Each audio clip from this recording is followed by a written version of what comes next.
Wait, welcome back to the X Podcast. You are listening to Russ Moore. I'm here with co-host Tim Moore and our what's our phrase?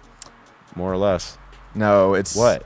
No relation, but same mission. Okay, that's a new one. Is that what you say? No, that's no what you relation, said. but same mission. No relation, same mission. With Tim Moore and our very special guest, Dr. Wes Beavis. So excited to have you. Good to be here, guys. Doctor of Psychology. That's right, clinical psychology. Clinical psychologist. Yeah. And if you can't tell by the wonderful accent, he hails from Australia. From Perth. Perth? Perth, Australia. Perth, yes. Australia. How do you spell that? P-E-R-T-H. Is you sure it's not P-U-R-T-H? Well, you would think. Perth. Perth. Yeah. Perth. Well, that's the American Okay, pronunciation. that's Queen's English. Oh, here's King's English. Okay. Queen's English. She's Speaking gone. of which, So that's King's English. this is a really important question. How do you spell color? With the U. Well, the English way, C-O-L-O-U-R. You are. I love it. That's if you're... Honor, H-O-N-O-U-R. Yeah, that's Do right. you, now you've been in the U.S. how long? This time around, 28 years. Okay. So Yeah. 28 years.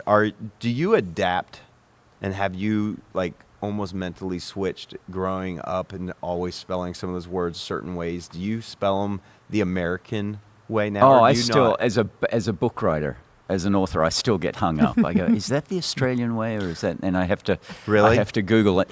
And then sometimes it'll say they can be used interchangeably. Yeah. Other times they say this is the English way of putting it, and this is the American. So what do you use? If you were writing, American. you do it. American English. Yeah. It is. It's a problem for there's this one church organization who has the color conference. Oh yes, yes. And they come from Australia. Yeah. And so it's like, that's a real marketing dilemma for them. It's like, so many years it was. I've never really OUR. thought about it, but what is the OU like?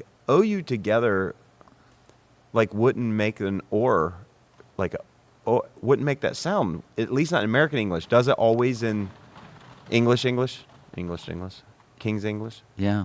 Does it always make that sound, or is it just how it's always spelled? I don't know. Yeah. The English language. It's full of anomalies. It's confusing. It's been an amazing few days having Dr. West with us. Yes. And some of the connection is, I think, through the Restoration movement. Mm-hmm. Yes. Of course, you two have met, and a little bit of Dr. West's biography. Pastor in Australia. Yes. Largest church in that denomination in Australia. Moved to the West Coast, took over a church that was running 800, grew it, and in several years to over 4,000. Yeah, I was part of the staff. Wasn't the senior guy, but I was part of the staff. We got to ride that up, and that was really exciting. Yeah. But it was so cool because, part of the story, I'm sure at some point we'll get into, but hit a wall, burnout, but through that had a career change and just fell in love with psychology and the intersection of the human mind and psyche, mental health, and our faith. And connecting those two worlds, ministry and psychology. And there's such an overlap in those two worlds. And I've got a practice of counseling mostly ministry leaders now in my private practice. Wow. Because you guys you're at senior levels of ministry, and it's a complicated world which you navigate. It's very personal. Like, this is not just a job to you guys. Yeah. This is something that goes real deep to the very core of who you are. And so challenges that you experience in the system of the church, it goes very deep with who you are as people. Yeah. Well, and it's so helpful on so many levels, not just your expertise, but that you've been on the other side of that curtain. And so the pain points and the trigger points. Yeah. And, for those that aren't a part of our faith community, Dr. West spoke to our community Sunday morning twice on just stress and burnout. And, of course, Pastor Tim and I have been recipients of just some of the most incredible lunches and conversations, but then also was gracious enough Monday just to pour into our staff. and walk through the different stages of burnout and what to look for and what to do. And it's just been, and then recorded something that this Sunday, of course, we'll have as part of our community experience. So powerful. And I just can't say enough about what these last few days have meant to me on a personal level, but I also know our staff and our church. Yeah. But we love in these moments to peel back the curtain even a little bit more, maybe ask some of the questions that we wouldn't on a Sunday. And so, if it's all right, let's dive right in. Do it. Yeah, go for it. Good with that? Yeah, we've got him captive. So we got him captive. Audience. Let's ask him. One, to me, and we've kind of bounced around a little bit on this with some of our podcasts in the past, but I would be super curious from your seat and what you do professionally to know what are some of the things we're getting wrong in the mental health sphere right now. Maybe on a personal level and a professional level, even in the mental health profession. What are some of the things we're getting wrong? I think one of the things I'm concerned about, I'm not sure if we're getting it wrong, but part of just being a human is the struggle, and not every struggle should be labeled a mental health issue. Okay. I mean, it can metastasize into something that is a mental health concern. But sometimes it's just part of being a human in a crazy world, and this concept that we should be happy all the time, and if we're not happy, then something's wrong. I'm suffering some type of mental condition. It's no. I mean, I have people when they come to my office for counseling, they say, well, okay, doc, diagnose me. And, I'm very reticent to give a label because I think labels can be counterproductive, many times. But I will go so far to say, okay, if you want a diagnosis, I diagnose you as fully human. Yeah. So, things like... another concern is like if you're depressed, then something's wrong. It's like, sometimes depression is the most appropriate response to something. I mean, if you lose your job, or your girlfriend or boyfriend breaks up with you, or your wife leaves you, or you suffer some type of calamity in your life. It's like you should be depressed. Yeah. If your husband walks out on you, that's a reasonable response, to experience depression. Now, the goal is to not camp out there for the rest of your life. Yeah. And that's when it becomes, problematic. Yeah. But, and the other thing too is, we pathologize things, in a way that is unnecessary. For instance, we're on depression. Not all depression is bad. In fact, depression is sometimes good. Depression is, I see depression as being a really good messenger in our life. That, something that we're doing is not working. And sometimes our spirit, our psychological, our brain, the only way it gets the message across is to, we just wake up one morning and we go, oh my goodness, I'm really battling. And so instead of taking something's wrong with me, to actually, go, okay, what's this depression trying to tell me? Because often depression is just a really good messenger. It's saying, well, you've been just pushing, and I couldn't get your attention to stop and take a breather and take a rest. So here, try some depression on the sides. That might get your attention. Yeah. And so, I always counsel, people to not necessarily have such a pathological view of anxiety and depression, and because sometimes it's just life. It's like it's an understandable response to something bad really happening. Yeah. But other times it's like, our body's way of saying, hey, you need to pull your life into a mechanic's shop, pop the hood and get the mechanic to help you figure out, what's going on here. That is a fascinating thought. I have never heard that. because you always just think if the D word, depression, comes up, Yeah. that's a demon to fight. And my weird alliterated mind, the way I think of it, what you're saying is depression doesn't have to be debilitating. It can be a delivery of a message. Oh, I love that. That Yeah. actually lets you in on, here's a pattern that needs to change. Yes. Here's something that needs to be addressed. Here's maybe something physical that needs to be adjusted. But I kind of also want to circle back on what you said about the labeling, because what's fascinating is the irony that you as a professional are reticent to label, but other people that are not professionals seem eager to self-label. Yes. Yes. So unpack why that might be dangerous. Because we generally get it wrong. Yeah. Okay. That's why it's not good to That's self-label.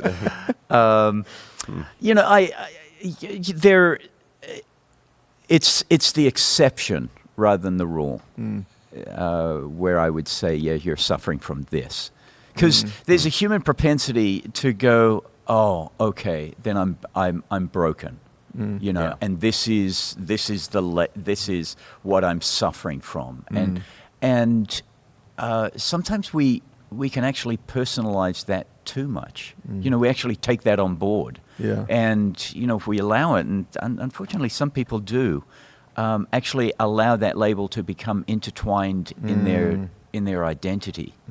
And they see the world through that label. They see their interactions with others through that label. They actually, kind of semi-require other people to relate to them through the lens of that label. Yeah. And I think it may be,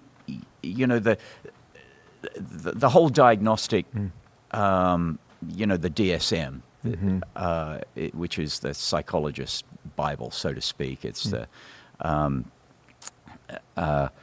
it's a place that it outlines, all these kind of psychological, maladies that people experience and give, these are the symptoms that would lead into that. It can be helpful.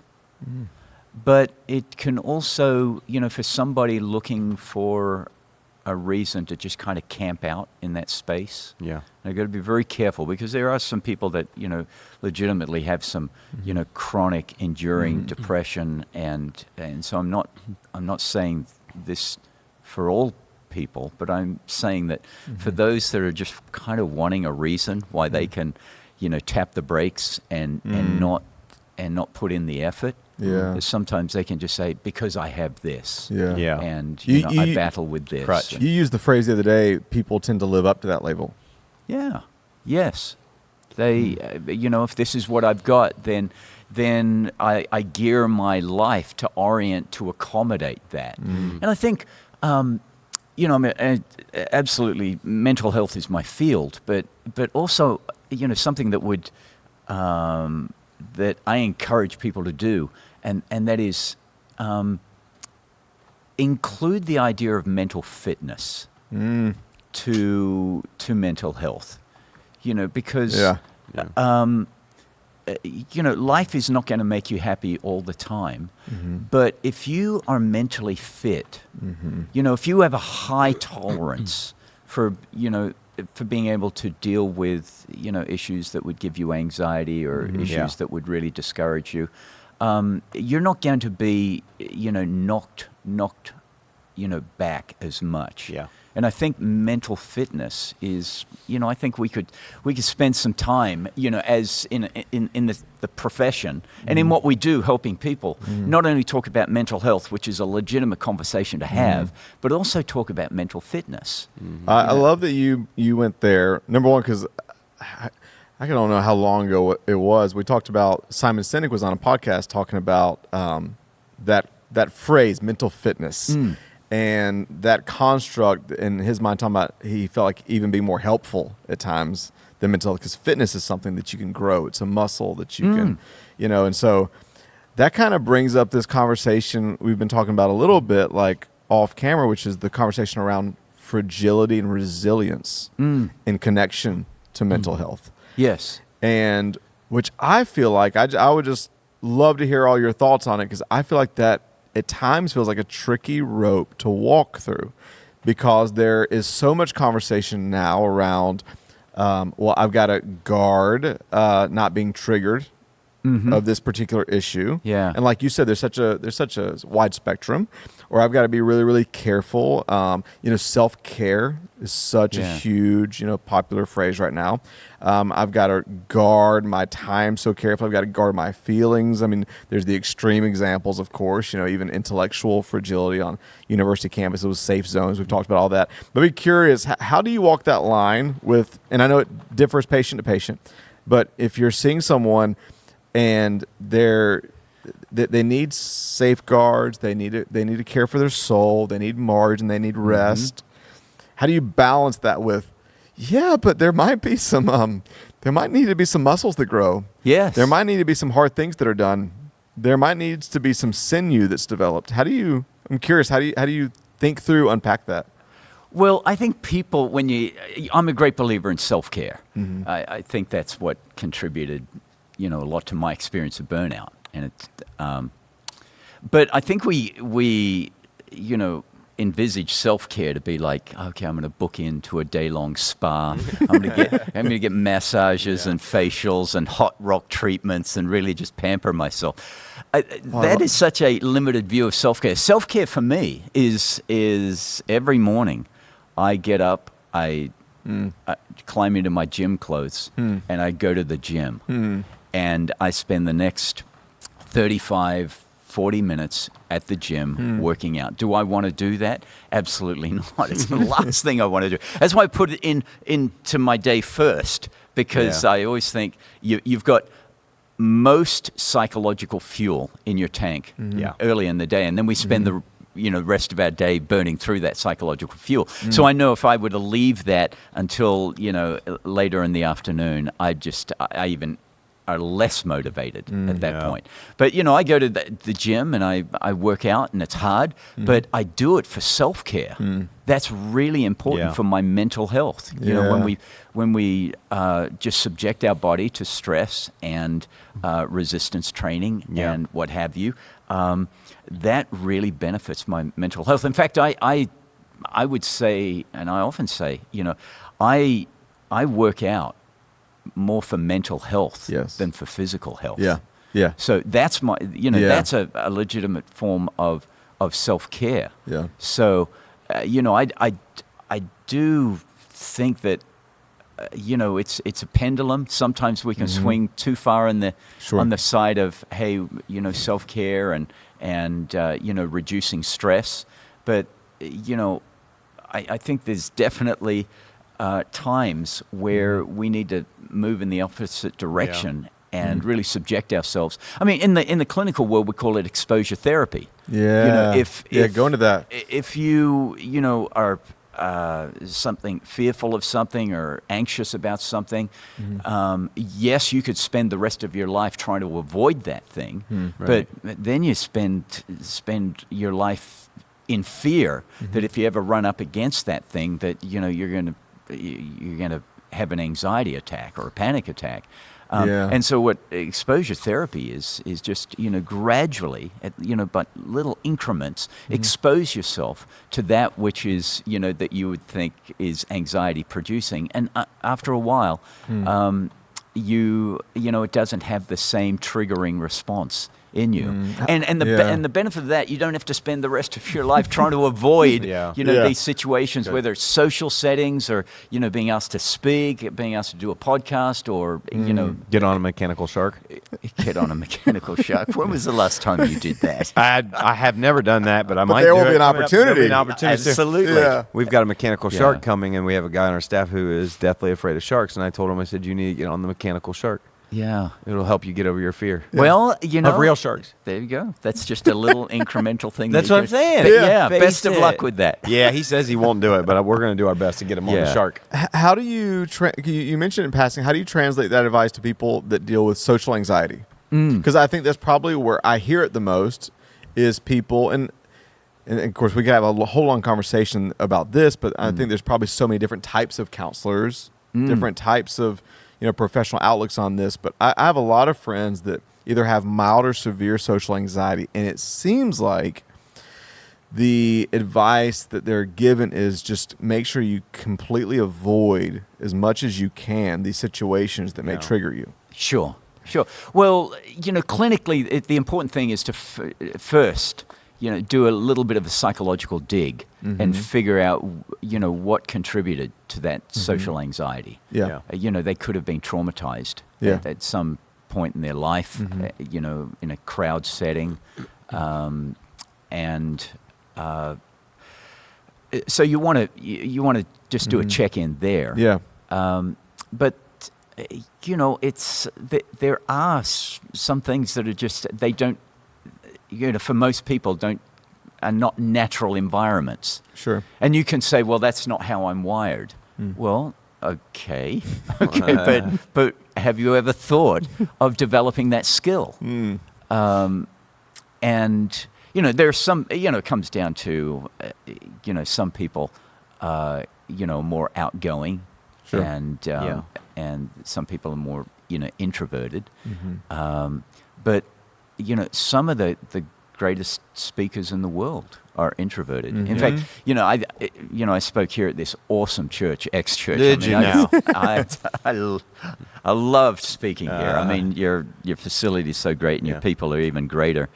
But your people would probably, look at me speaking, on the platform and go, "Oh my goodness, this guy is, he's really outgoing and extroverted." They have no idea that I'm actually a chronic introvert. Really? I am so introverted. Yeah, absolutely. But I've just learned that, I've got a higher mission. My higher mission is to communicate, faith, encourage people to grow in their faith, grow in their capacity, grow in purpose in their life. And I can do that better by switching on, the extrovert, knowing that, by the time, you put me on a plane, tonight, I'm just going to be exhausted. And, Just out the window. Yeah. But I can do it, and it does because I've just done it so many times, and I just know how to, put the switch on. That's not to say that I'm not authentic. But Sure. I'm just putting myself in a state that doesn't come naturally. And hey, we've got the Holy Spirit that can step in and help you to, do things that you couldn't do normally in your natural state. Yeah. But you do something long enough and develop skills and capacity and confidence in doing it, and you've overcome that fear of public speaking, which is something that so many. I think that's number 2 on the list or something. Yeah, it is. It just makes me wonder, even apart from like psychological labels, it makes me wonder how often we just arbitrarily define ourselves by something and just limit our capacity when we could reinvent ourselves or grow a new skill or grow a new muscle or step out. And it makes me wonder how many limitations we actually put on ourselves. Abraham Maslow, I think, said it best. He said, let me see if I can get this right. Something along the lines of most people go through their lives having sold themselves short in terms of what they're capable of. And and I think that's true. I think we are apprehensive about stepping out of the comfort zone into the zone of uncertainty, and so it's a natural response. It's a defense mechanism to not tread in areas where you could potentially be embarrassed, potentially stumble, stutter, what have you. But that's where the growth is to push. It's to push through that. In my clinical training, it was, we're constantly being told that what we do is help people increase their tolerance for stress. And the only way to do that is to just bump up against it. And each time you bump up against it, push it a little further and a little further. And before you know it, you're an introvert speaking to thousands of people. And I love it. And you're going, wow, I never thought I would be doing this. So good. Cool. So good. I love it. What about you? I mean, in your profession, I'm sure there's.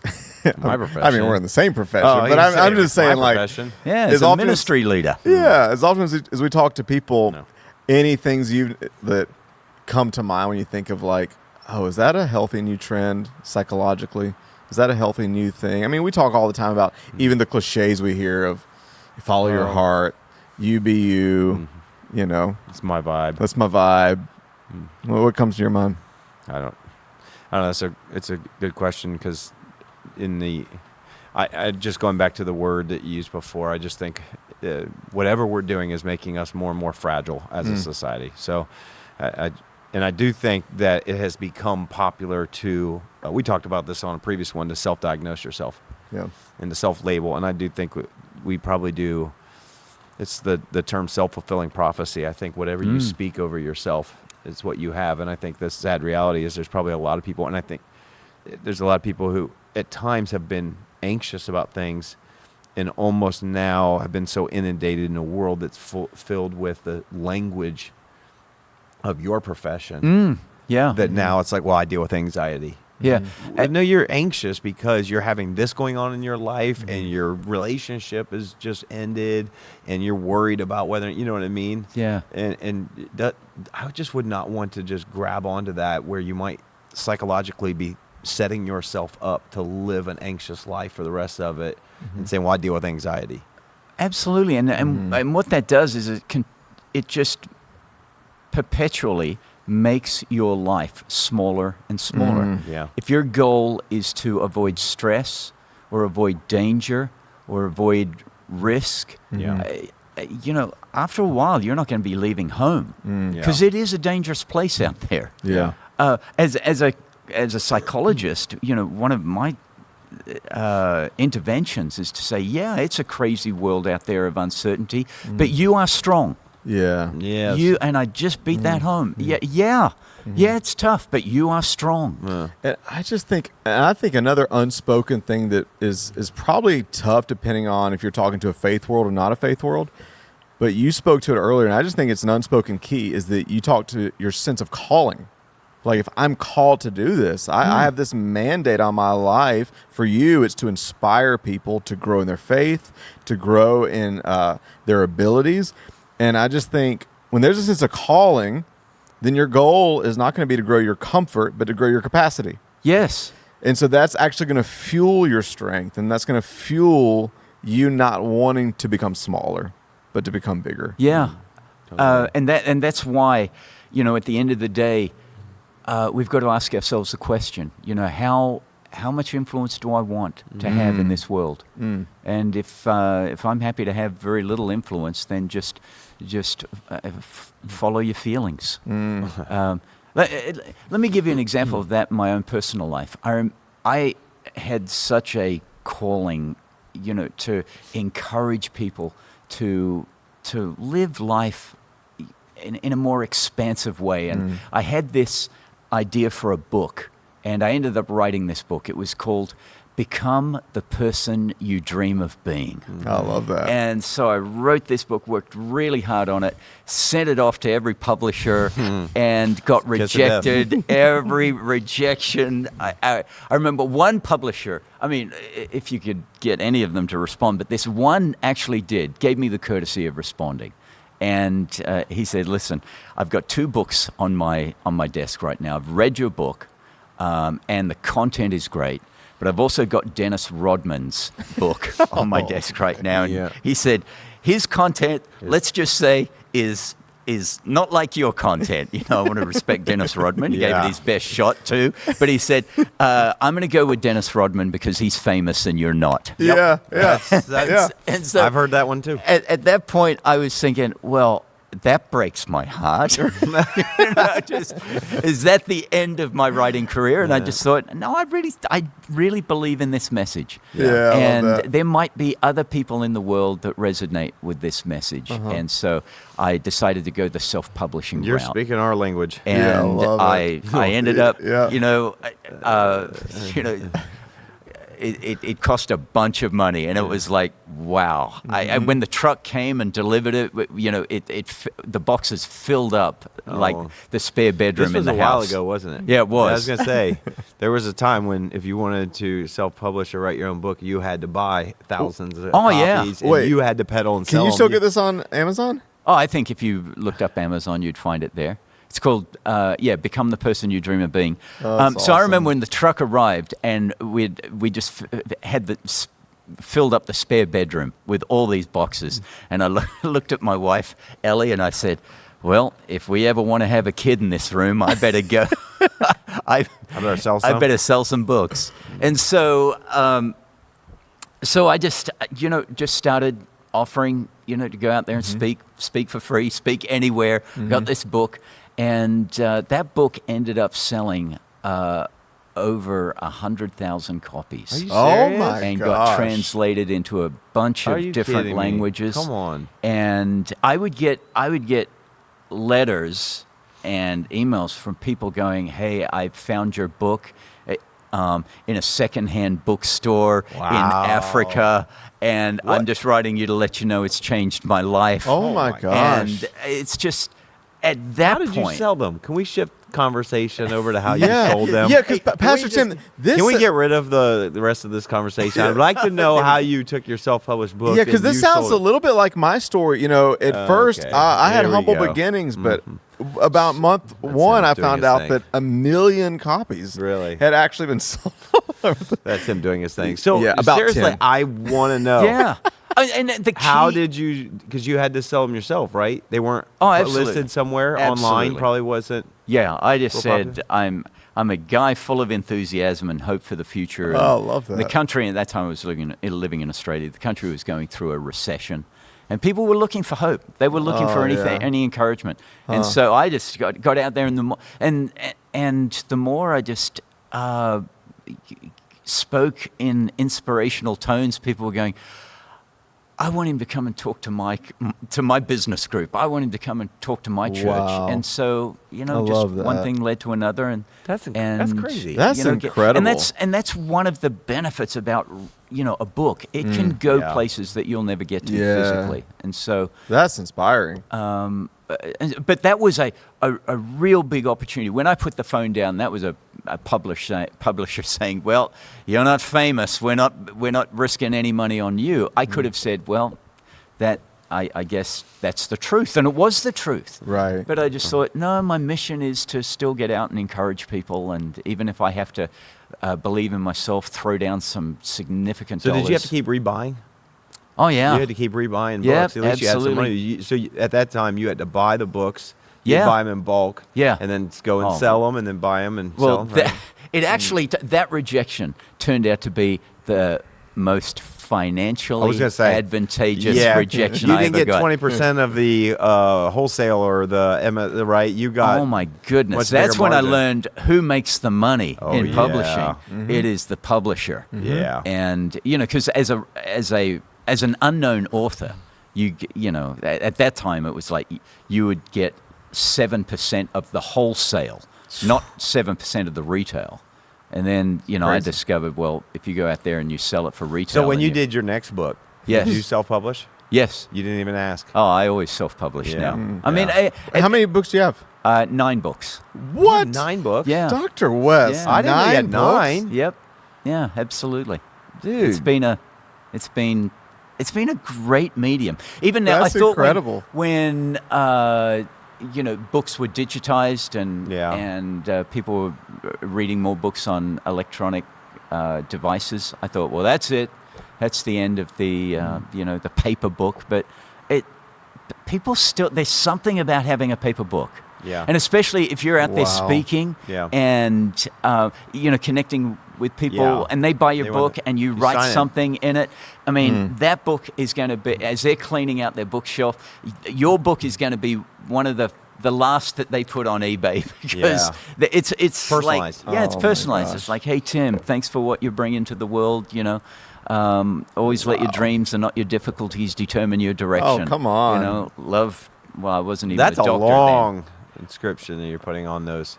Oh yeah, but when you've got a line What of do you just put people, tea? it just makes them want. What? You just put tea. No. I always put some kind of inspirational Yeah, no. phrase, something that the book It's like speaks having to. people lining up. It's like, wow, it must it must be worth the wait. Yeah. So, I love mean, this so much. I know. Okay, so we need to have a separate conversation on the side on how to sell books.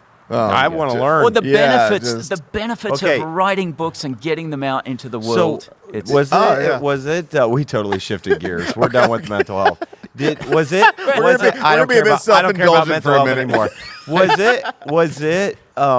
Really difficult to sell books once you came to the U.S.? Did you have some because of that book and the way the word got out? A little bit of recognition in some of those places for that book, and then you move to a new continent, Yep. and all of a sudden nobody knows who Dr. or Wes Beavis is at the time, right? Or did it precede you? It did precede me. That's one of the Your book reasons did? why I moved to America because Oh, wow. there's my books were starting to filter into America and England and France and Canada, and I just thought, well, here I am in Australia, and on an island. yeah, on a big island, Yeah. and I just thought it'd be really maybe helpful to move into the northern hemisphere. Because that's where most of them were going. But here's the thing, the dynamics shift. So the second book was harder to write than the first book.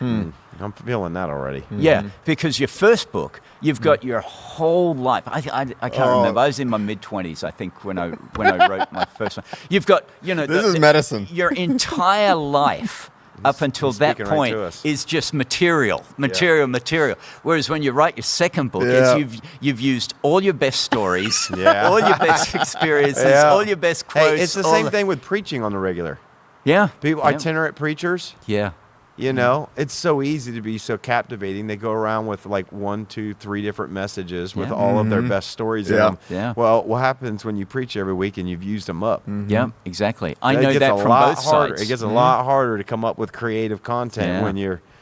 That's So your books preceded you, yes. and then you came here and you kept writing. yes. How many absolutely. did you write when you were in Australia? How many have you written since you've been in the U.S.? I wrote one in Australia. And the rest have and been the here rest in the U.S. Here in Wow. the US. But I will go places to write.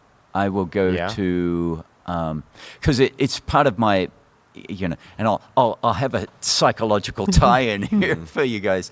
Yeah, we're being self-indulgent. Unnecessary. Yeah. We don't care. We're as aspiring writers, we're just actually enjoying this. So I remember. Also, can you lay hands on us before you leave and just impart this anointing? There we go. It's Just sell books. bucket load of blood, sweat, and tears. I will anoint you with that.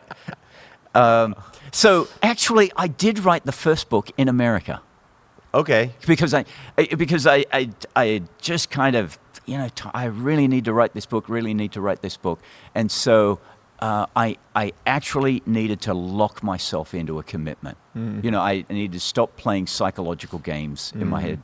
Just waiting for the opportune time. And I remember going to Ellie. I said, Ellie, I've got a friend in America. His name was Dr. Medford Jones, great guy, since gone home to be with the Lord. But he said, come over, you can use my office. And so I remember Ellie, I saying to Ellie, we had a little boy at the time, he'd just been born. And I said, honey, how do you feel about me going to America to write a book? And at that stage, I was out on the road full-time as a speaker. There was no security in the financial pipeline at all. And she was a teacher, and she'd stopped teaching to give birth to our boy, and she was going, hang on, let me make sure I get this right. She let you go? Well, that's the thing. She was going, so 4 months ago, we were double income, no kids, and now we're no income with a kid, and you want to spend a bunch of money going to America to write a book, and you're not an author. And I said, yeah, I'd like to have a crack at it. Oh my gosh. And How I did you love sell her this. on this? she goes, okay. But you better come home with a book. Oh, So- you had pressure now. I had motivation. yeah. I Or don't come home. Oh yeah, probably. Yeah. So yeah, it was not a Jack and the Beanstalk moment. It was Yeah. like, don't you come home with a handful of beans. You come home with something that's Really? gonna. And I did. I was only, I think, I can't remember, but I spent I didn't even reset my body clock to be in American time zone. I just stayed on it, and How long did it take you to write it? I wrote it in 10 days. Hold on a second. How many- Hold on. You wrote your second book? No, my first book. First book. In 10 days. In 10 days. In how, 10 days. How many words was it? About 23,000 words. Okay. Okay. So, when you look at it, it's like 3,000 words a day. Yes. Yeah. Now, what I didn't say is, was it fit for printing? Yeah. 10 days, are you kidding me? Yeah, then, sure. Then I Sure. went It's into... your rough draft. Yeah, it was my rough your draft. But it was my, it was complete. sucky first. Yeah. Yeah. As Draft, Anne as Anne Lamott Lamott calls was- it, the sucky first draft. Yeah. Yeah, SFD. absolutely. Yeah, and then I learned, Different word, the but- power of editing. Yeah. And here's a tip. Here's a tip for authors out there. Well, this works for me. Don't edit as you go. Yeah. Oh, I we know. talk about that I all know. the time. It's my Yeah. toughest demon. That's our Okay. fight. You got that we're one? oh yeah, we're Because aware of that you'll one. go back and reread what you've written. it's You go, bad. I can't It's believe so that. bad. And then you'll Oh, just gosh. rewrite that and you'll get stuck. See, I I've know done that, but that. I don't obey that. But I'm doing better this time around. yeah. Yeah. Last time I was Uh, horrendous at that. yeah. I would finesse and perfect a paragraph for hours. Yeah. And then you get to the end of the book, and then you read it, and you go, "Well, that finessed, perfected chapter 1 actually was a waste of time because I Right. took it in a totally different direction." Yeah. Oh, that's fascinating. Okay, So- I had no idea. There's a little nugget there. So There's I like do 9 that. books. I do that to this day. In fact, one of my books, I think book number 8,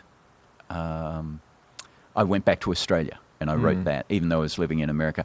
My last book, Let's Talk About Ministry Burnout, Yeah. I spent a lot of time in Copenhagen writing that book. Yeah. And the thing is, I'm not living, large on, it's like I found a $320 airfare from LAX to Copenhagen return. It was on an airline called Wow Airlines. Oh no. It's no longer in business. Yeah. It kind of, I've You- been able to put The old Put Chris- your life in the line. The old Christian music industry DVD. Oh, wow. I They remember flew those. them over. Yeah, Wow. yeah. So, and I stayed at a youth hostel while I was over there, and it was like $20 a night. And I was in a room with I'm a going to bunch tell my of wife I have to go. yeah. Well, This summer, I'm going to have to go to Irvine, California. well, There's an office especially space that I can Yeah. if you go to a place and you say, "I'm going there to write a book," Yeah. and that sole purpose, Yeah. then you tell yourself, "Well, I better come home with that book." Yeah. You don't come home with excuses. You come home with the Yeah. book. What was it? Don Miller bought a cabin that had no AC or whatever, and he just goes out there from 5 a.m. to 3 p.m., won't let himself out. I did a similar version of that during the last book. I flew out to Colorado, where my sister and them were living, with the whole thing of from the time she goes to work until she gets off work, I have to write. Have to Yes. write. Yeah. It's so hard for me to make myself just sit down and not get back up. Yeah. To sit down and focus. And that's why something neurologically in the brain takes place when you attach a specific solo purpose to going to a specific geography, and I've got no other reason to be here than for this one solo thing. And you shut yourself off. Then it really helps you to focus. And so there's a lot of psychology in that. Yeah. Because otherwise, there's so many distractions, especially when you're in leadership, Yeah. where there's always somebody calling you, Yeah. and it's hard to write. Yeah. I think Billy Joel, he said this about writing songs. Somebody asked him, do you enjoy writing songs? And he says, no, I don't enjoy. I enjoy having written songs. Yeah, that's And true. So, yeah, it's That's just so true. arduous. You're just, It is. in a literary sense, you're giving birth, and that's, that's painful. It doesn't come easy. And such a psychological battle. Yeah. What does this matter? Who's going to read this? Oh, my What do goodness. I have to Okay, offer? can I Why tell am you I another wasting my story? time? Oh, sure. I remember so my first book. I'm here in America. I've hit writer's block. It was like the third night or fourth night, and I was just beginning to self-doubt, and I was thinking, who am I to call myself an author? And I thought, what I need to do is go for a walk. So I walked down the street and down another street, and I came across a strip mall that had a Borders Books. Now, it's since gone out of business, but, for those on the podcast, think Barnes & Noble. And I remember just walking along this strip mall and coming to the windows, and it was at night. And so it was dark outside. Inside, it was well lit. And I just looked in and I saw, all these people in the store. But what I was focusing on was like 1 million different books in this store. And I'm going, who am I? Yeah. Why would people pick up my book and buy my book? I am crazy. I'm delusional to think that I could be a writer or an author. And that was one of the most depressing moments for me, as I thought, I've really thought more of myself than what I ought. And so that was the loneliest walk home. I just felt like one day my book is going to be sitting on a shelf with 1 million other titles, and the chance of somebody picking my book up was so minimal. Today, that's a big deal. Just to have your book sitting In on a a brick and shelf mortar. somewhere in brick and mortar would have been a big deal. Yeah. How'd you crawl out of that? My wife saying, you better come home with a book. So that's motivation. But that was like, I think I've, sold like 400 I stopped counting around 470,000 copies. Of that particular book? No, of all of my them? books. But still, that's amazing. incredible. Like 500,000 books? Yeah, a lot of authors don't even sell, even 20,000. So, but Well, they say the average self-published book sells 250 in its lifetime. 250. In its lifetime. Are we talking 250,000? No, 250 copies. Yeah. Well, So, it's just like on this side of it, I think I could have quit. I could have said, this is too hard. I've overestimated my ability. When I was standing outside that Borders bookstore, I could have said, I was listening to the voice in my head that says, you're not worthy. You're not worth reading. You've really got nothing special to say. Yeah. And that voice was so loud in my head. And I could have cooperated with that voice right then and there. I could have said, no, I've bitten off more than I could chew. I could have cooperated. And so with a lot of people, who experience those voices of self-doubt, it's an opportunity for you to cooperate with it. That when depression is grabbing the microphone and telling you that, or if anxiety's telling you this, or burnout's telling you this, you have the opportunity at that point to say, do I cooperate with that voice? Or do I reach deep down into my soul and with whatever trust, whatever faith, whatever belief, whatever hope that I have in my heart that I could make a difference, am I going to give that part of me the microphone at that time? Wow. And I think, to bring this full circle is, the challenge I have with people buying into the labels too much is that they can sabotage, such greatness that's within them if they were just able to push through and believe when it's so easy to doubt, and to just keep moving through that valley of the shadow of what am I thinking? What am I doing? Who do I think that I am that I could make a difference? If you could just keep moving through that valley instead of setting up camp. that is, I think, one of the most powerful and empowering constructs of how to look at it is, what do you cooperate with? Because we were having this conversation yesterday. I think for a long time there's this unhealthy extreme where you don't even pay attention to your feelings. You minimize what's going on in your soul. You don't even think about it. Yep. But it does seem there's an extreme now where not only does something become a label, but your feelings become your leader. That you have to listen to and obey, and whatever lies in your head at the moment, whatever dysfunction you're feeling, whatever it is, that is what you have to cooperate with. Yeah. Now, I'm going to take this another level. Yeah. Some people will denigrate that voice Yeah. and go, see it as even something, if you're super spiritual, see it as demonic, I'm under attack. I don't see it that way because, I think the world's tough enough without giving the devil too much due. I think sometimes we can give him, more credit than what he deserves. Yeah. He'll certainly leverage, whatever despair or, whatever mental challenge that we're going through. He'll certainly leverage that to get us to give up. But I take the view of, okay, depression, what have you got to say? I'm not going to, let's say that, for one of a better illustration at this point, don't take this personally, but let's say your depression, the voice of depression. My job is not to get you, out from the table, off the microphone, and out of my house. That's not my quest. My quest is to say, hey, what have you got to say?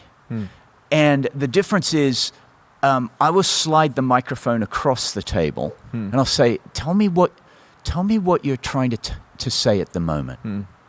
And because I want to hear from you. What you may be trying to say, I need to hear. Maybe I am overestimating some things here. Maybe, but say it. I'm going to give you the opportunity to say it.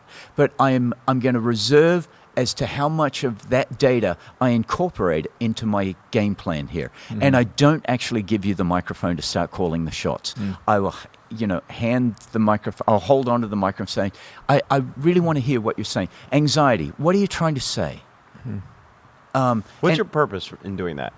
Because otherwise we start to hate that and start to be fearful of that voice.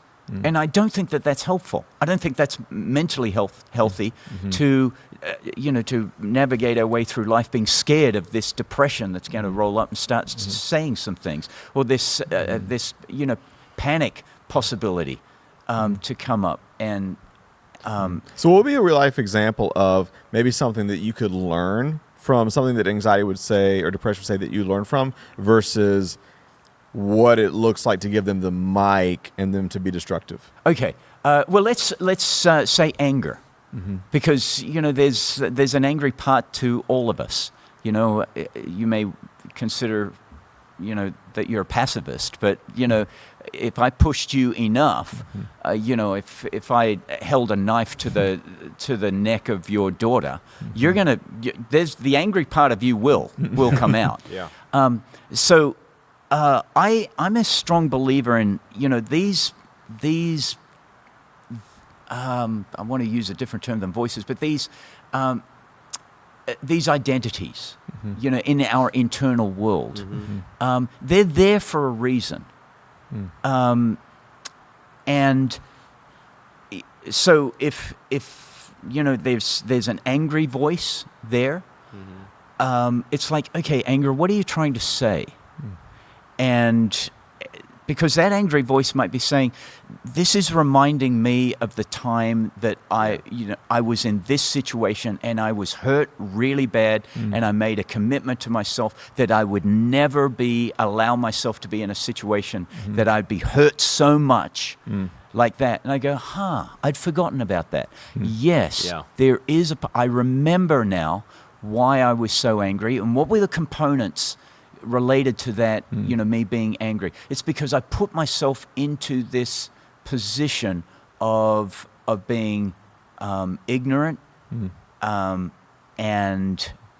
I actually, because of my ignorance, I really hurt myself. And I go, anger, I remember that now, and thanks for bringing that to my memory, because right now I'm planning on making a major risk. And I want to make sure that I incorporate that data. Now, I'm not going to let you call the shots, right?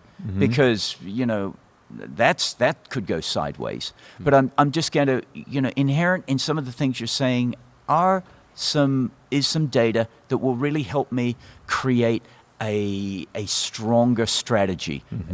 Moving into this. So So that means you don't have to be, scared of this, angry part of you, suddenly erupted. You can go, okay, that's a part of me, but I keep that part of me under good management. Yeah. I don't ever give them the microphone and say, run the show. That makes sense. It's like a little self-mastery. I think it sounds to me like it's what happens in the process of therapy and other things, which is giving that issue a voice for a moment is what enables you to get to the cause of why it's erupting, why it's causing it, which is what you do in counseling. It's what you do in therapy. It's why you process and go back and re-experience things, right? Because if you don't, you're ignorant of it. Yes. If you don't, you have no idea what's causing it. And so you're saying, instead of just constantly fighting, I have an anger problem, I have an anger problem, I have an anger problem, you go, no, wait a minute. I'm going to put a microphone in front of my anger for a moment, and I'm going to ask the questions. Yes. Why are you angry? Right. And so that you have to, because that's one of the things I remember that was so impactful about counseling was it forced me for the first time in maybe my life or a long time to actually ask questions that I needed to give answers to that would cause me to think about what I was feeling, to think about why I felt that way, to think about, and it was really for me, who's more of an analytical person, a thinker, that was the most therapeutic part of what we did, was literally me processing with someone why I felt this way. Yes. And think about it. Yes. And I felt like that gave me, I don't want to say more control, but it gave me this like, oh, I'm aware. I'm aware of that now. Yes. I'm aware of that's when I feel that it must be because of this. Yes. And I begin to think that, and that there's something empowering. Yeah, about very much. that, right? You become as long as you're the conductor of the symphony.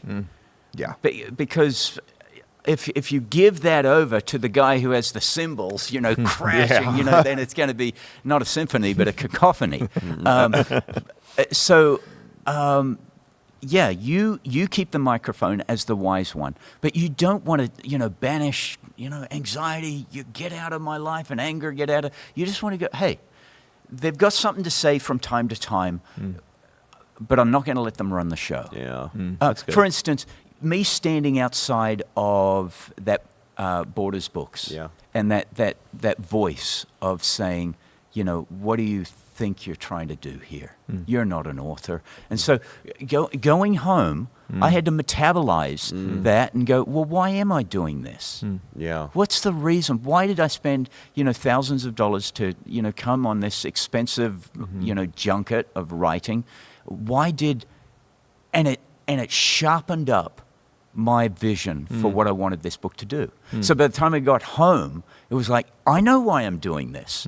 The voice of depression was trying to talk me out of it, but then I met that voice of depression with a voice of vision and faith and said, okay, well, this could be an embarrassment, or who knows? I will never know unless I give it a try. And so by the time I got home, I metabolized that voice, and it actually fueled my fire even more. So Now good. now I'm here, having seen the joy of how a book can make a difference in the life of another person. I go, I'm kind of grateful that I had that depressing, discouraging, standing outside of Borders Books experience, because it caused me to sharpen up the reason of why I was doing it in the first place, which I'd become a little bit distanced from in the whole, this is such a struggle.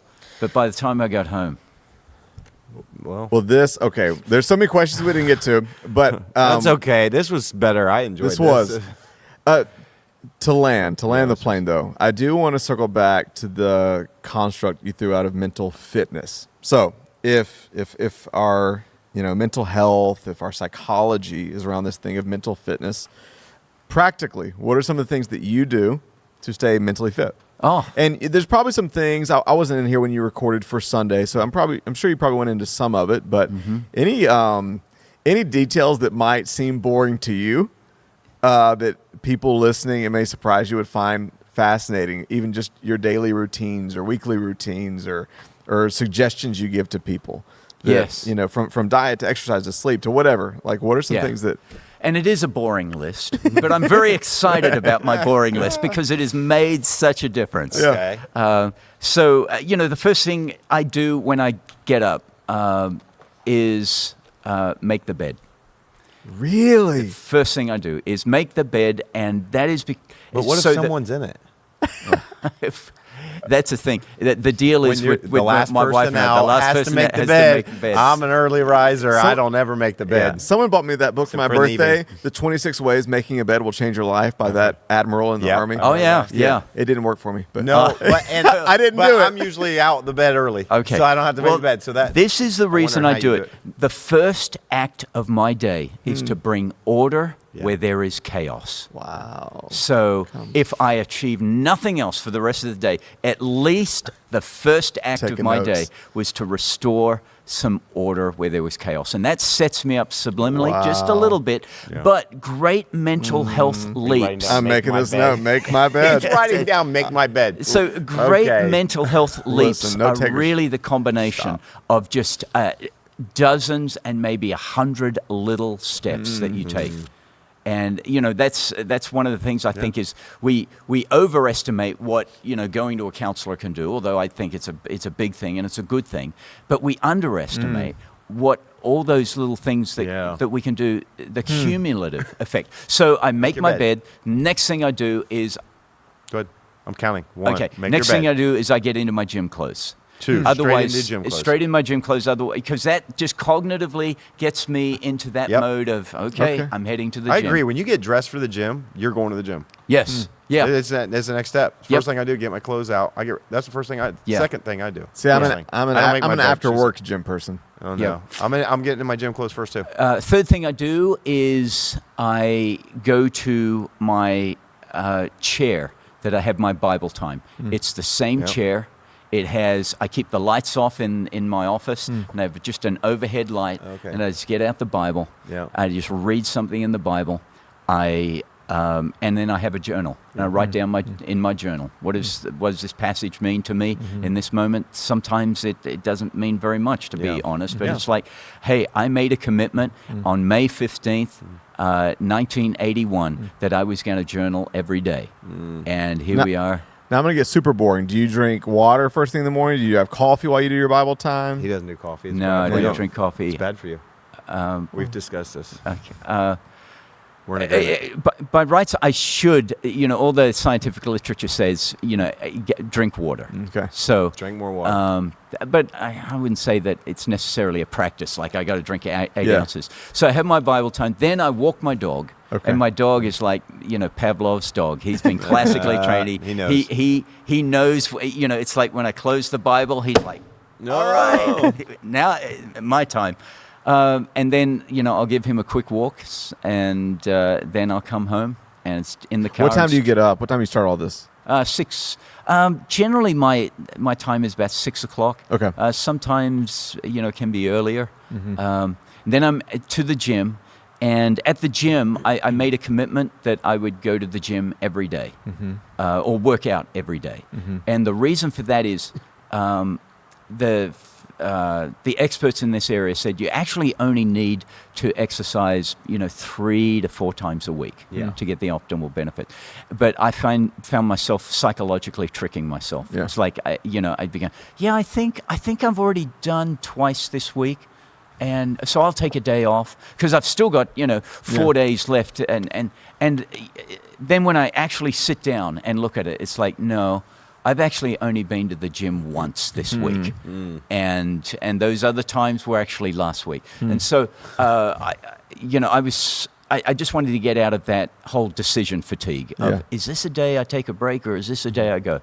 I just thought, nope, I'm just going to make it every day. So there's no decision. It's like I go. No decision. Yeah.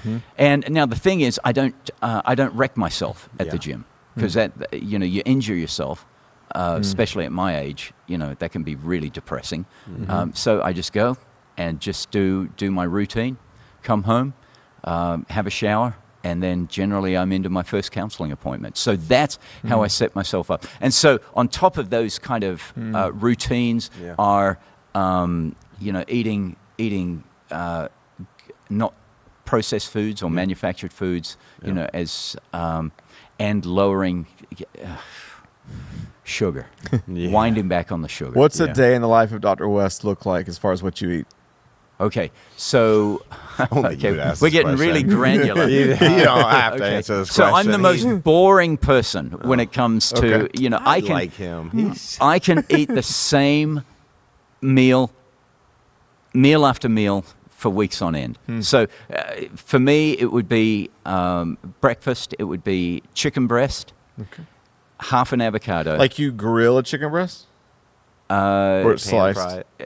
Just I get a rotisserie chicken and Okay. rip the skin off and Okay, I use the see. breast from that. Okay. So chicken, half an avocado, and a boiled egg. And that's my breakfast. So I've got good fats, Yeah, good good protein, and egg is Yep. great. Yeah. I'm so glad that eggs are out. Same. Out of the sin bin, Oh, yeah. out of the penalty I know, box. I know. So, Make a lot of and that's eggs. and that's one of the, when I travel, because it's really hard to, because airport food is generally, Yeah. first of all, it's outrageously expensive. Yeah. So I make sure I travel with some hard-boiled eggs, Yep.